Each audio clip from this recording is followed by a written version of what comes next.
Wala muna tayong POV. Dahil nag-unwind ang ante mo. Dahil nakaka-stress na yung buhay.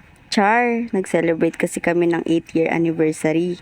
Kaya tara, samahan niyo ako kung anong nangyari sa araw na to. Grabe lugar pa lang, napaka-peaceful na. Tapos, sasamahan mo pa ng mga taong masasaya kasama. Kagaya ng mga to. Tingnan nyo naman, itsura pa lang, masayang masaya na. O di ba? Very Filipino kung paano magsakay ng mga gamit, pati kaldero, bitbit. Syempre, hindi magpapahuli yung laundry basket. O yung driver nyo ang saya-saya tignan, tapos di naman pala naaprubahan yung lib niyan. Charis. O di ba? Struggle is real. Kahit maulan kasi, sige ang lakwat siya ng mga taong ito. Pero okay lang, sulit naman daw. Kasi tignan nyo naman, napakaganda ng lugar na to. Entrance pa lang yan. Aesthetic na ba? Bago ko nga sa inyo i-share yung nangyari sa amin sa maghapon ito, quick tour muna. Entrance pa lang, aesthetic na. O dito, tamang muni-muni lang. Pag nagpunta ka dito, mag-enjoy ka. Walang relapse-relapse ha. Kung pupunta kayo sa lugar na to, wag na kayo magdala ng ulam. Kasi may isda naman. Charis! Pwede ka nang mag-camping. Pwede ka pang mag-swimming. O di ba? Shala! Kung nature lover ka, bagay na bagay ka dito. Kaya hindi kami nagsisi na dito kami nag-celebrate ng 8th year anniversary. Tingnan nyo naman kasi, napakaganda ng lugar. Sobrang peaceful. May London Bridge pa. Charis! Kung mahilig ka sa mga pang-instagrammable na lugar, abay dito ka na. Hindi ko na i-gatekeep. I-share ko na sa inyo. By the way, hindi po to sponsored ha. Sadyang natuwa lang talaga ako sa lugar. Kasi may pang-ulam ka na. Charis lang. O, baka mawili na kayo. Hindi nyo na alamin kung ano nangyari sa buong araw namin. Ayan, dito nga ginaguide na kami ni Sir Cyril papunta sa aming kitchen. At dahil napagdesisyonan nga namin dito na lang magluto. Kaya ayan, para hindi na madaming bitbitin pa, dito na lang mag-prepare ang mga person. Bago tayo mag-enjoy, abay magluto na muna. Baka mamaya pagod na kakaswimming at kakaikot-ikot kung san-san tapos wala palang kakainin. Di nga. Simpleng luto nga lang yan, pero masarap nagluto niyan. Masarap yung luto niyan, kayo kamo. Ayan si Mother at ang Ferzon. O diba, hindi naman masyadong masaya si ate mo. O diba, may pa-change outfit si ate girl. Tingnan mo naman yung background niyan, very Filipino. Yung mga ganyan nakita ko na yan eh. Kasi ganito yung kasunod niyan eh. For the picture na eh. Syempre nag-ano tayo dito kung di tayo magpipicture-picture. Social climber si ante mo eh. Kaya ayan, lahat talaga ng sulok hindi papalampasin. Dapat lahat mapicturan. I-shout out na rin pala natin tong team natin na to. Hindi yan mas magiging masaya kung wala tong mga to. Posting pa lang, kitang-kita nyo naman. Isang A naman dyan. At ang photographer naming nakapited. At si ante mong pasway-sway pa. Pasensya na, mahilig talaga ako sa mga picture-picture mga ante. Aaura pa yan. Syempre, hindi yan papatalo. Gusto siya din. Pero ang siga maglakad niyan, tignan nyo naman. Paikot-ikot pa. Enjoy now, pulubi later.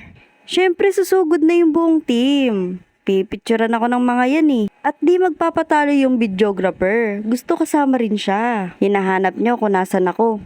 Ayun, nakapwesto na. Iniintay na lang yung magpipicture sa kanya. Tibay mo talaga te. May pagturo pa kung saan po pwesto yung kukuha. Ito naman si Mother. Thank you sa pagluto ng ating sinigang. Hoy, anniversary nyo te. Bakit nagsosolo ka dyan? Isama mo yung boyfriend mo.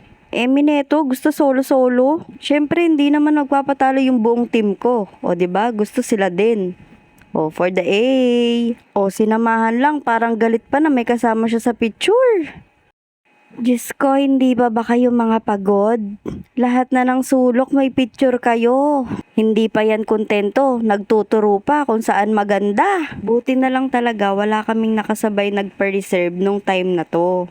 Kaya ayan, akala mo inarkila yung buong lugar. At solong-solo talaga namin, kaya hindi kami mahiyang mag-picture-picture kung saan-saan dahil kami-kami lang talaga nandyan. Ito nga, naka-leather shoes pa. Tingnan nyo naman yung itsura. Init ka lang, magpipicture-picture kami.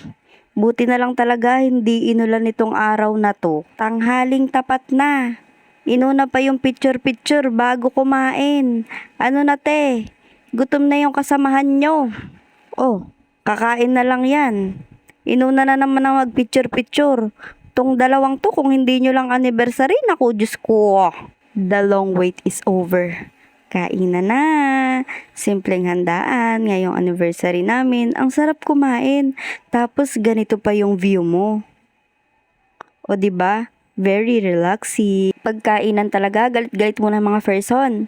Salamat din po pala kay tita tsaka kay tito sa pagsunod sa aming munting handaan. Salamat din sa mga sumama and sa team ng mga tumulong. Masaya talaga pag madami. At dahil tapos na yung kainan, abay syempre magpagutom naman. O, alam niyo yung TikTok trend na to. O, diba? For the miming muna. Ang ganda talaga ng view dito sa Inara Campground. Sulit dahil nakapag-relax talaga kami, nakapag-enjoy. Alam mo yun, yung wala kang iniisip na problema. Pag-uwi na lang ulit. Charis! Abay, akalain mo yun, hapon na.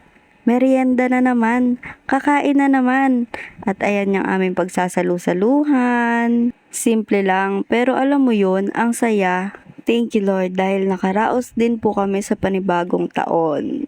Ang bilis talaga matapos ng araw pag nag-e-enjoy ka. Hindi mo mamamalayan, uwian na pala. Di mo mamamalayan, alas 5 na, uwian na, paalam na sa view na to hanggang sa susunod.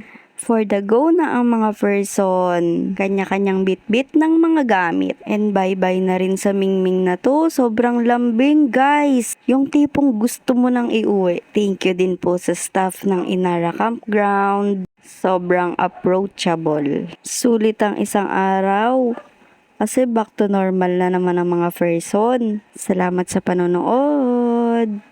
POV ko na ulit yung mapapanood nyo. Bye-bye!